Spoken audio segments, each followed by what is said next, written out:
Hey guys, what's up? And Servus from Germany. We are here in my rehearsal room and I decided to make a little making of and give you a rundown of my drum kit, my cymbals, the gear I'm using. And also my friend Chris will say something about the sound he's making for my videos and stuff. And that's it. Enjoy! Here you can see my whole kit. Most of my cymbals, as you can see, are from the Pasty Root series. And why? Because they're fucking metal. As drum heads, I'm using the Remo Pine Stripe Clear. Here we have a 14-inch tom, 12-inch tom, 10-inch tom, and an 8-inch tom. The bass drum is 22-inch. My Superstar kit is in a dark green limited finish. The first cymbal is my 12-inch shred bell. After that you can see my 14-inch heavy hi-hat from the Color Sound series.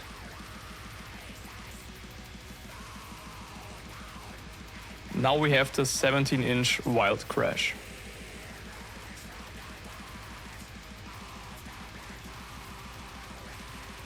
A 10-inch Splash.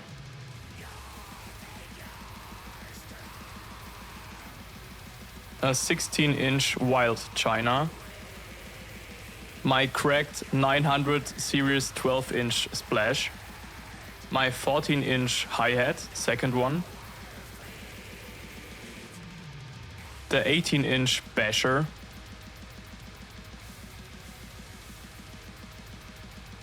(14-inch Blast China). 18-inch Pasty Signature China. 19-inch Wild Crash. And last but not least, a 24-inch Mega Power Ride. My main snare right now is the Tama JT snare. It's a 14 by 7-inch brass snare. I'm using the 2B taps drumsticks with my own signature on it. As my live snare, I'm using the 14 by 6.5-inch SLP snare from Tama. It's a very loud snare. For my double bass playing, I'm using the Trick Drum Dominator double pedal. But I upgraded it with the N+1 beaters from ACD Unlimited. Also, I upgraded it with the Ultimate Drive Shaft from ACD Unlimited. Because I'm doing a lot of 1-foot blast beat stuff, I have a very high spring tension on my foot pedals. The trigger I'm using is from On Trigger. For my triggers, I'm using the Roland TM2 module. And for my recording, I use the Behringer X32.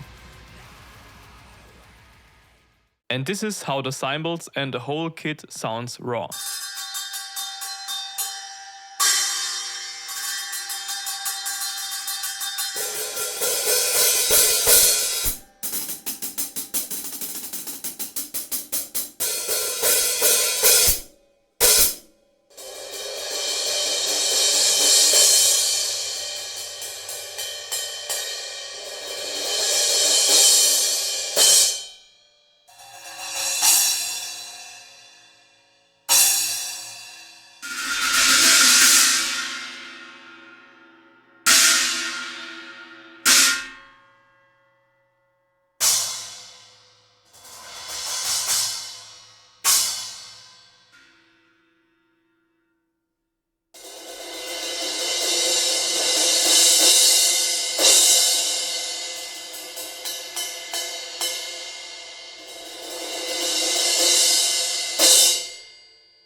Hey guys, what's up? My name is Chris, I'm an audio engineer, and today I'm going to show you how I mixed Werewolf's cover from Dark Funerals Where Shadows Forever Reign. It's quite a cool song, it's intense, it's metal as fuck, and this is how it sounds mixed right now.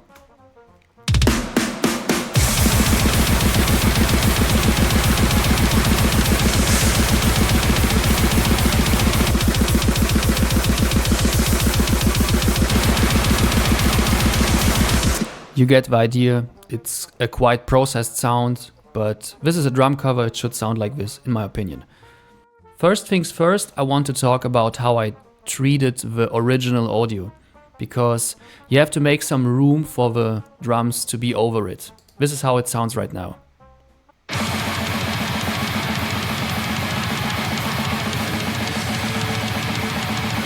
As you can tell, it has quite a bit less low end, which just to make room, you know, basic low cut. And then I did this, which basically ducks the whole thing when the covered drums play over it. You will see it right now. First I bypass it and then I engage it.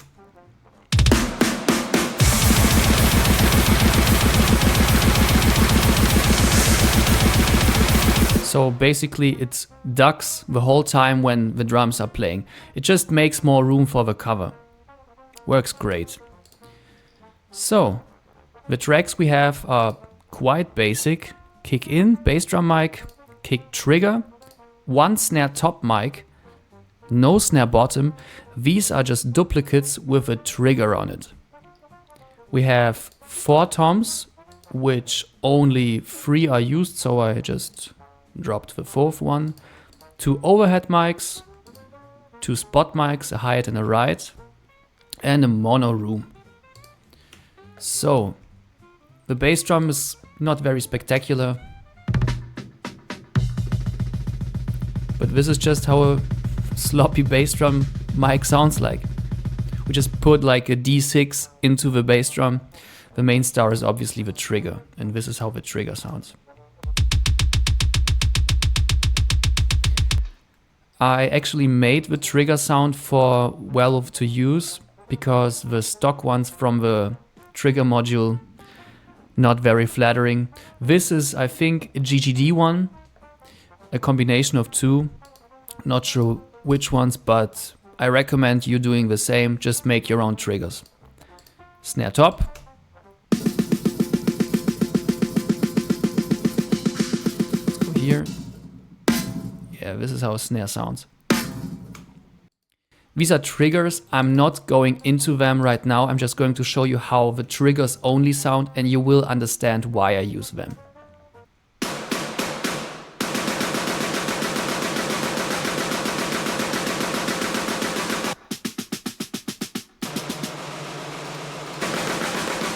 It's basically a snare bottom trigger because we had no snare bottom mic, a snare room and an overhead. These all go into one group and I compress them together, so it's more of a unit. Toms, usually I cut them, but I was too lazy. So what I did is, let me find them. Oop, sorry. We have just a gate, another gate and compression. Let's just find a place where the toms are playing.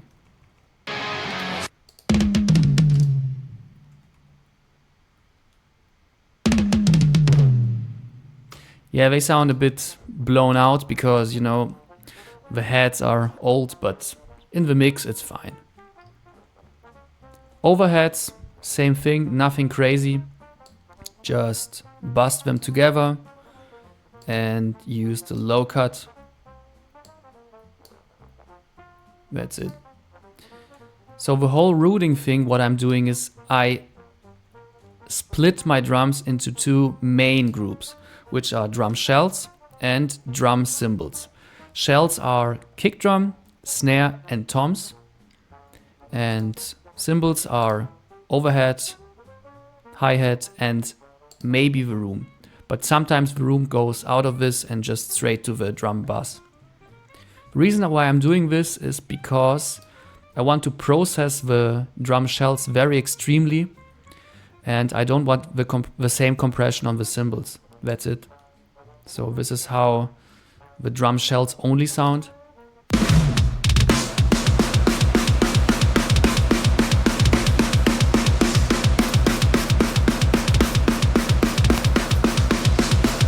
It's quite a drastic sound, but this is what we are going for. Cymbals, very simple, just a little bit of a high boost with this thing.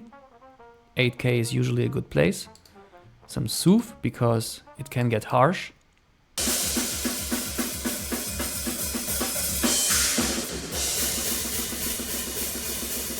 And all together the drums go to a group which is called all drums. There I have some compression.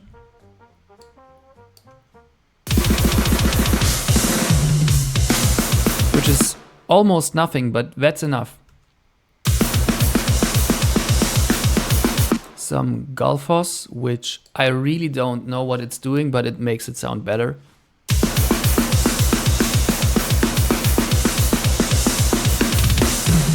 Some EQ.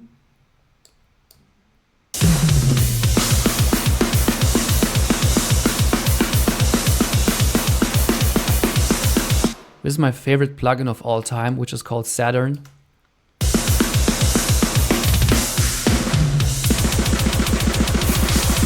It's just overall saturation, it makes it more blown up. You can use like different bands on this, but I was not going for this. Oh shit. Maybe like this.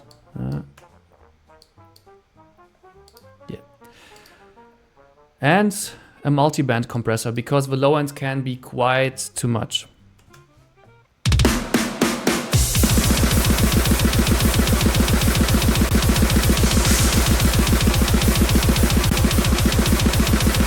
This is just to control the things. I'm not trying to shape the sound, I'm just controlling it.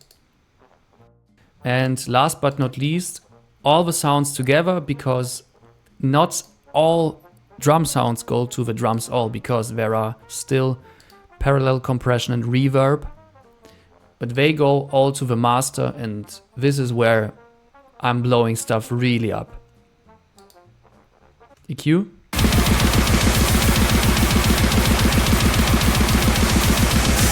It might sound counterintuitive to make a low cut on the master, but no one really needs 27 Hz, so this is what I use. Then we have a very old plugin, but this, in my opinion, is one of the loudest limiters ever. This is a secret, but go ahead and steal it. This is with. Without.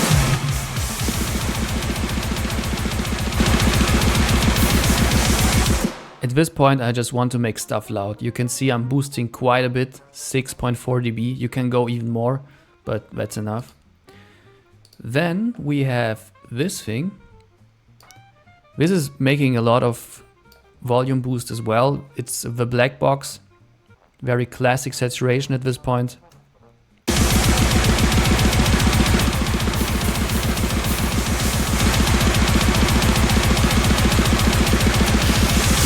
I'm not trying to distort the whole thing or like make it crunch. This is just clean saturation.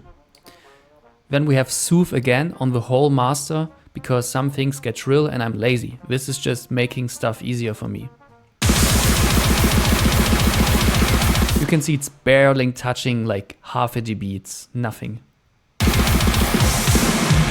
If you use the delta mode, you can actually hear what it's doing. It's almost nothing.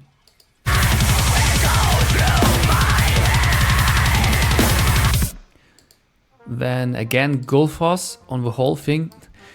I have to say it looks kind of drastic when it's off, but it's doing like some decent sweetening.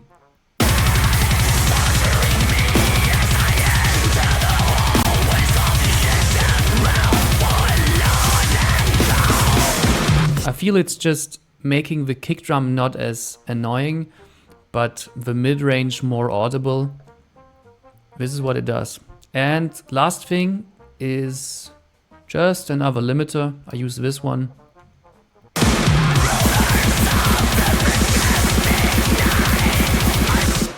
This is a trick of mine. Don't use true peak limiting. Just use oversampling and make some room. Unlink the channels and just go a little bit. Trust me, this is the best setting.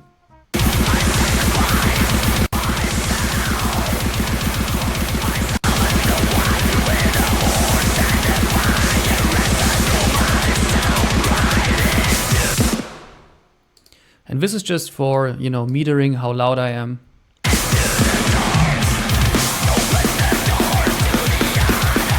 This is more than enough. It's quite loud, but still not distorting. So yeah, this is pretty much it. If you guys are interested, I can go more into details on the next one. But for today, I think that's enough. Thank you and stay metal.